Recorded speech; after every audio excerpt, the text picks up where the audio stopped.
Bienvenidos a este nuevo video tutorial. Hoy aprenderemos cómo calcular tamaños de muestra para ensayos clínicos de equivalencia. Utilizaremos un artículo científico y un protocolo de un estudio clínico y la calculadora estadística de Silent-Below. Para empezar, y como de costumbre, vamos a tomar el artículo de Kishore y Mahan en el que realizaremos una breve introducción con las generalidades de los estudios de equivalencia. Como podemos ver en este cuadro, los estudios de equivalencia plantean una hipótesis nula en el que la intervención nueva no es equivalente a la intervención de referencia, y una hipótesis alternativa que plantea que la intervención nueva es equivalente a la intervención de referencia. También puede haber un error tipo 1 en el que se concluya de manera errónea la equivalencia de la intervención cuando no hay equivalencia. Y un error tipo 2, no concluir equivalencia cuando sí la hay.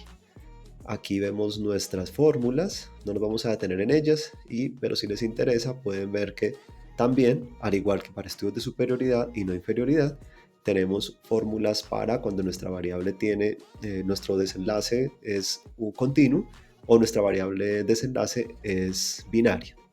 En la parte inferior pueden ver lo que indican cada uno de estos elementos que configuran la fórmula para calcular el tamaño muestral. Y en la parte inferior vemos un resumen de las características más importantes y las diferencias entre estos tipos de ensayos, en donde en la última columna vemos que para los ensayos de equivalencia, la condición para la aplicación es la intervención nueva que se compara con la intervención estándar. Por tanto, el control será la intervención estándar y la intervención a probar será la intervención nueva. La hipótesis se plantea a dos colas y es clave identificar el tamaño del efecto, que es la D, y la diferencia clínica relevante, que sería delta. Vemos la recomendación del análisis, que es intención de tratar, y análisis por protocolo, y se reportan los intervalos de confianza. Bueno, en este orden de ideas vamos a comenzar con nuestro artículo número 1. Este artículo se titula Comparación de la eficacia y seguridad de la cirugía de columna endoscópica biportal mínimamente invasiva frente a la disectomía microscópica convencional en el tratamiento de la hernia de disco intervertebral lumbar de un solo nivel. Es el ensayo ENDO-BH. Es el protocolo de un estudio ensayo clínico multicéntrico prospectivo controlado aleatorizado de equivalencia. Para tener el suficiente contexto del estudio, vamos a revisar el diseño del ensayo. Este fue un protocolo de equivalencia, de un estudio de equivalencia controlado, aleatorizado, prospectivo, a nivel de evaluador, multicéntrico, que fue aprobado por un comité de revisión institucional de los hospitales participantes en Corea. Los participantes se asignan de manera aleatoria en una proporción de 1 a 1 al grupo de intervención activa y al grupo de control. Los participantes se asignaron al grupo de intervención activa, iban a ser sometidos a una disectomía endoscópica biportal, mientras que los que se asignaron al grupo de intervención de control se sometieron a la disectomía microscópica. En las medidas de resultado, el resultado primario fue la eficacia de la disectomía endoscópica biportal en la hernia discal lumbar. La eficacia se determina mediante la puntuación ODI, que vamos a ver más adelante en el tamaño muestral, que indica el índice discapaz de Odwestry. Y el resultado primario es la puntuación de ODI a los 12 meses después de la cirugía entre los dos grupos. Para el cálculo del tamaño muestral vamos a ver que en color amarillo tenemos que este ensayo incorpora a 100 participantes, 50 en cada grupo, para confirmar la equivalencia del resultado primario, que ya vimos que es el ODI, entre la disectomía endoscópica biportal y la microscópica.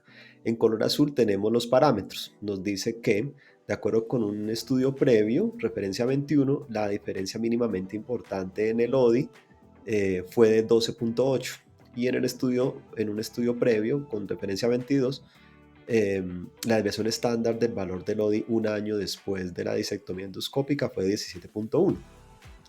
Suponiendo que el límite de equivalencia es de 12.8, el alfa de 0.05 y el poder de 0.90, con un intervalo de confianza del 95% a dos colas y una pérdida de seguimiento del 20%, vamos a tomar estos parámetros para realizar nuestro cálculo de tamaño muestral. Estando en nuestra pantalla principal de Seal Envelope, vamos a Power Calculators y luego a Continuous Outcome Equivalence Trial. Aquí en la parte inferior vamos a fijar 5% de nivel de significancia, el poder en un 90%, la desviación estándar, como el artículo nos decía, corresponde a 17.1 y el límite de equivalencia es 12.8. Y calculamos nuestro tamaño muestral. Aquí tenemos que se requieren 39 participantes por grupo para un total de 78. Recordemos que el artículo consideró una pérdida del 20%. Esto querría decir que tendríamos que sumar al total 78, ese 20%. Tenemos aquí en la parte derecha una interpretación de este tamaño muestral que ahorita no lo vamos a revisar, usted lo puede leer con calma.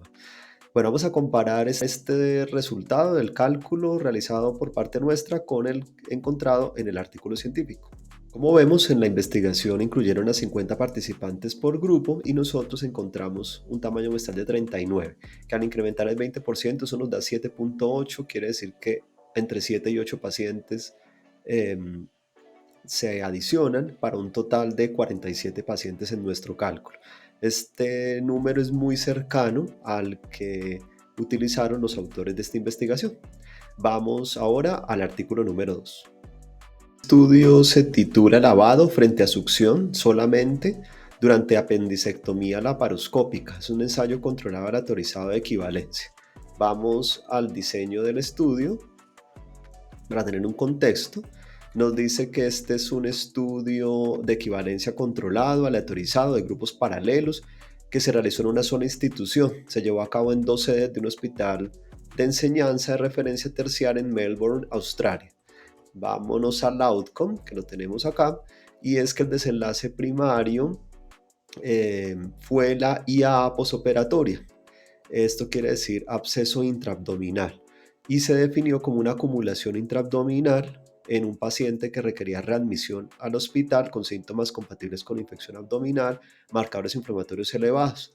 Y los resultados secundarios incluyeron la infección de la herida durante duración de la estancia hospitalaria, duración de la operación, uso de antibióticos posoperatorios, complicaciones no infecciosas, íleo, obstrucción intestinal, tromboembolismo venoso. Y en el cálculo del tamaño muestral vamos a ver en color amarillo los datos de los parámetros a partir de los cuales se realizó el cálculo. Y en color azul lo veremos más adelante, que es el tamaño de muestra propiamente dicho. Nos dice que según datos institucionales de los autores, en la referencia 10, la tasa basal de la IAA para todos los pacientes sometidos a la apendicectomía laparoscópica fue de 4%. Un margen de equivalencia D se define de un 15%. Este número se basa en las tasas de IAA de estudios anteriores que se dirigieron a una gravedad similar de apendicitis, es decir, la supurativa o perforada, y se consideró, según el mejor juicio de los autores, un valor clínicamente significativo. La equivalencia se demuestra dentro de un margen del 15% con un nivel de significancia bilateral de 0.025 y una potencia del 80%. Vamos entonces a calcular nuestro tamaño muestral. Estando entonces en Seal Envelope, en Power Calculators, esta vez vamos a Binary Outcome y a Equivalence Trial. En la parte inferior definiremos una alfa de 2.5, un poder del 80%, el porcentaje de éxito en ambos grupos de 4% y el límite de equivalencia de 15. Calculamos el tamaño muestral en donde nos dice que requerimos 36 participantes por grupo para un total de 72. Vamos a comparar los resultados obtenidos en el estudio con los calculados por parte nuestra. Como vemos en el estudio, incluyeron 37 pacientes por brazo, nosotros tuvimos 36, un cálculo bastante aproximado. Bueno, esto es todo por este video, los invito a revisar los videos previos sobre cálculo de tamaño muestral para estudios de no inferioridad y superioridad que dejaré en la parte superior de este video. También si consideran suscribirse, seguir viendo este contenido, en próximas videos seguiremos explicando cómo calcular tamaños muestrales para diferentes estudios epidemiológicos.